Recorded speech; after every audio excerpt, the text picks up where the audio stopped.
کمیٹیوں سے، اس کی بنیاد پر ساری کمیٹیوں سے اب وہ اپنی جو اپوزیشن کا استحقاق ہے، یعنی پبلک اکاؤنٹس کمیٹی اور اپوزیشن لیڈر، یہ اپوزیشن کا استحقاق ہوتا ہے۔ یہ دونوں چیزیں جب اپوزیشن کا استحقاق ہے تو ان سے لے لی گئیں۔ حالانکہ گزشتہ روز جنید اکبر نے اس پر گفتگو کرتے ہوئے کہا کہ سیاسی کمیٹی میں ان پر تنقید ہوئی ہے، اور سیاسی کمیٹی میں کہا گیا ہے کہ جنید اکبر اس سے قبل استعفیٰ نہیں دے رہا تھا۔ کہانی بڑی دلچسپ ہے، یعنی سیاسی کمیٹی عمران خان کے فیصلوں کو اس طرح تبدیل کرتی ہے جس طرح عمران خان شاید ایگزسٹ ہی نہیں کرتے، یا یہ عمران خان کو دفنانے کے بعد قبر پر فاتحہ کر رہے ہیں۔ وہ ایسے کہ عمران خان جب پچھلی مرتبہ عمران خان کو کہا گیا کہ تحریک چلنے والی ہے، تو خیبر پختونخوا میں علی امین چونکہ صدر نہیں رہے، جنید اکبر ہیں، تو صدر جنید اکبر یہاں پارلیمنٹ میں پی اے سی میں بزی ہوتے ہیں، تو صوبائی کام اس میں مثبت انداز سے آگے نہیں بڑھ رہے۔ تو عمران خان کا پیغام پہنچایا گیا کہ جنید استعفیٰ دے دے۔ پھر جب جنید اکبر کے ساتھ معاملہ آیا تو جنید نے ایک پوائنٹ خان کو بھجوایا، کہا کہ دیکھیں میں پی اے سی چیئرمین ہونے کے ناطے ہر ہفتے 3 سے 4 صوبے میں جلسے اور کنونشن کر رہا ہوں، اچھے طریقے سے میں موبلائز کر رہا ہوں، لیکن اگر آپ سمجھتے ہیں کہ میری پی اے سی کی وجہ سے کوئی مسائل پیدا ہوتے ہیں تو میں استعفیٰ دینے کے لیے تیار ہوں، لیکن میں پی اے سی سمیت صوبائی صدر سے بھی استعفیٰ دوں گا۔ جنید اکبر نے یہ موقف اس لیے اپنایا کہ جنید اکبر کے مطابق کہ بطور صدر جب وہ وہاں جلسے کرتے ہیں اور چیزیں کرتے ہیں اور واپس اسلام آباد آئیں یا ملک کے کسی کونے میں چکر لگائیں، تو پی اے سی کے چیئرمین ہونے کی حیثیت سے انہیں ایک تحفظ ملا رہتا ہے کہ وہ پولیٹیکل گیم میں بھی حصے دار ہوتے ہیں، اور آئینی پوزیشن کی وجہ سے ان پر ہاتھ ڈالنا مشکل ہوتا ہے اداروں کا۔ تو ان کا موقف یہ تھا کہ اداروں کی جانب سے ان پر کسی قسم کا کوئی دباؤ یا کریک ڈاؤن ہو یا ان کی گرفتاری ہو، اس کے لیے ان کے صدر کے ساتھ یہ جو آئینی حیثیت میں پی اے سی چیئرمین شپ کا عہدہ ہے، یہ ان کو تحفظ فراہم کرے گا اور وہ آسانی سے کام کر سکیں گے۔ یہ وہی کمیٹی ہے جس کی چیئرمین شپ کے لیے پی ٹی آئی نے اچھا خاصا رولا ڈالا۔ پہلے شیر افضل مروت تھے، پھر شیخ وقاص اکرم آئے، احمد ڈوگر امیدوار تھے، بیرسٹر گور خود امیدوار تھے۔ بیرسٹر گور نے تو اسپیکر کو کال کی، اور آخری دن جس وقت میٹنگ کی چیئر ہو رہی تھی، میٹنگ کا معاملہ طے ہونا تھا، اس وقت بھی انہوں نے اسپیکر کو کال کی کہ یہ فائنل نام نہیں ہوا۔ یعنی اس وقت بھی بیرسٹر گور پہ دباؤ تھا ان کے گروپ کی جانب سے، چونکہ بیرسٹر گور ہمیں شیر افضل گروپ یا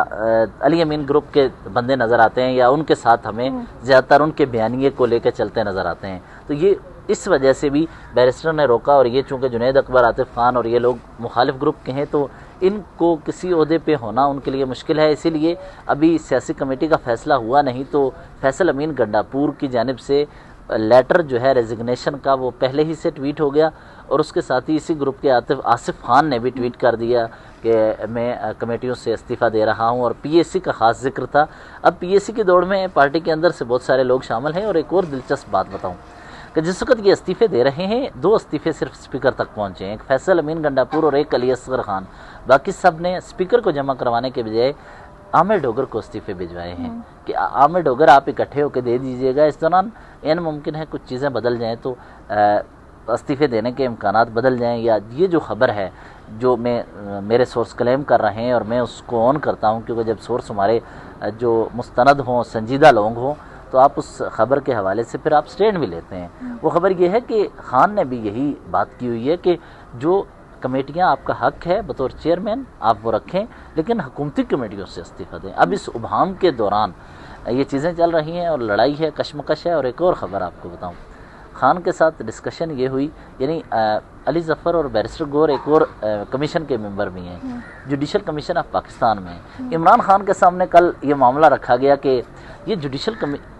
کہ علی امین ملنے کے لیے آپ سے نہیں آتے۔ عمران خان نے کہا علی امین کو جا کے کہو کہ سپریم کورٹ سے جائے۔ تھوڑی دیر میں آئے، وہاں گفتگو ہو رہی تھی، ایک وکیل نے کہا کہ سپریم کورٹ ریلیف ہی نہیں فراہم کرتا، ہمارے پاس کوئی لنک ہی نہیں ہے۔ تو اچانک ایک مشورہ دینے والے نے خان صاحب کو کہا دیکھیں جوڈیشل کمیشن میں بھی ہمارے علی امین بیرسٹر گور خان اور بیرسٹر علی ظفر ہیں 2 ممبر۔ تو خان نے کہا جب یہ جوڈیشل کمیشن آف پاکستان ہمارے کسی کام کا نہیں، عدالتوں میں ہمیں ریلیف تک نہیں مل سکتی، ہمارے کیسز لگوا نہیں سکتے، تو اس میں رہنے کا فائدہ نہیں ہے۔ انہوں نے کہا کہ اس سے بھی نکلا گیا۔ حیدر یہ دیکھیں کہ ایم کیو ایم نے بلدیاتی انتخابات میں کراچی سے بائیکاٹ کیا تھا، ان کو کوئی فائدہ نہیں ہوا۔ پیپلز پارٹی آج میئرشپ انجوائے کر رہی ہے۔ پیپلز پارٹی اور نون لیگ نے یہاں پر جو کچھ کیا، سیٹیں لی پی ٹی آئی کی، آج وہ سارے کلیم کر رہے ہیں کہ ہمارے پاس کچھ نہ کچھ تو ہے، فارم 45 تو ہے، فارم 47 کی گورنمنٹ کو تانا دے رہے ہیں، لیکن ضمن انتخابات میں اگر یہ بائیکاٹ کریں گے تو سسٹم کیسے بے نقاب ہوگا؟ دیکھیں بے نقاب نہیں، بہت ساری ایسی چیزیں ہیں جس کو آپ عمران خان کے بیانیے اور ون مین شو کے حوالے سے واضح کر رہے ہیں۔ عمران خان اکیلا پی ٹی آئی کے بارے میں یہ سمجھا جاتا ہے کہ وہی پی ٹی آئی ہے یا ورکر اسی کے ساتھ جڑے ہوئے ہیں۔ جب ورکر اس کے ساتھ جڑے ہوئے ہیں تو انہیں درمیان کی لیڈرشپ کی پرواہ ہی نہیں ہے، اسے یہ عہدوں کی پرواہ نہیں۔ علی امین ہو یا نہ ہو، عمران خان کو فرق نہیں پڑے گا۔ علی امین کو یا پارٹی کو عہدوں کی وجہ سے فرق پڑے گا، بیرسٹر گور کو فرق پڑے گا کہ میں جوڈیشل کمیشن کا ممبر نہیں رہا، میں یہ نہیں رہا، لیکن عمران خان جیل میں ہے، اسے فرق نہیں پڑ رہا۔ ایک اور آپ کو بات بتاؤں، پارلیمانی سطح پر اگر طاقت کا حصول عہدے لینا ہے یا آپ کے پی ایم آفس یا صدر ایوان صدر تک پہنچنا ہے نا، تو عمران خان میں نے شکست کھائی ہے۔ لیکن اسمبلیوں سے نکلنے کے بعد جب وہ پاپولر بیانیے کے ساتھ 8 فروری کو اتنی بڑی تعداد میں ووٹ لے رہا ہے، اس کا مطلب ہے وہ ون مین شو کرتے ہوئے عوامی طاقت کو اپنے ساتھ ملا رہا ہے اور وہ اس حساب سے کامیاب جا رہا ہے۔ کامیابی کا پیمانہ اگر دیکھا جائے، اگر کامیابی کا پیمانہ پاپولیرٹی اور اگر کامیابی کا پیمانہ ووٹ بینک کے ساتھ جڑا ہے تو عمران خان جیتا ہے، لیکن اگر کامیابی کا پیمانہ پارلیمانی نظام میں اپنے بندوں کو ایڈجسٹ کرنا ہے تو یہ شہباز شریف صاحب بھی ماشاءاللہ جس طرح آئے یا ان کی حکومت آئی تو پھر ان پر بھی سوالات اٹھتے ہیں۔ تو کامیابی کے پیمانے کے حساب سے پھر ڈیفائن کریں کہ کون کس پوزیشن میں کس جگہ پہ ہے۔ جی یہ تھی اب تک کی صورتحال۔ پی ٹی آئی نے جو ہم فیصلے کیے ہیں ابھی انہیں بھی ابہام ہے، کیونکہ سارے استعفے جو ہیں وہ اس متعلقہ عہدیدار تک نہیں پہنچے، یعنی کہ پی ٹی آئی کو اب بھی شک ہے کہ پی ٹی آئی کے جو ارکان ہیں کہ شاید ہو سکتا ہے کہ پی ٹی آئی کے اندر سے دوبارہ سے کوئی ایسی میٹنگ ہو یا کوئی ایسی ڈائریکشنز ملے جس کے تحت جو ہے وہ استعفے جو ہیں واپس لینے پڑیں، جس کی وجہ سے اب تک جو ہے وہ اسپیکر تک یا پھر اس متعلقہ شخص تک جو ہے وہ استعفے نہیں پہنچائے گی۔ مزید اپڈیٹس کے لیے مجھے فالو کرتے رہیے، تب تک کے لیے اللہ حافظ۔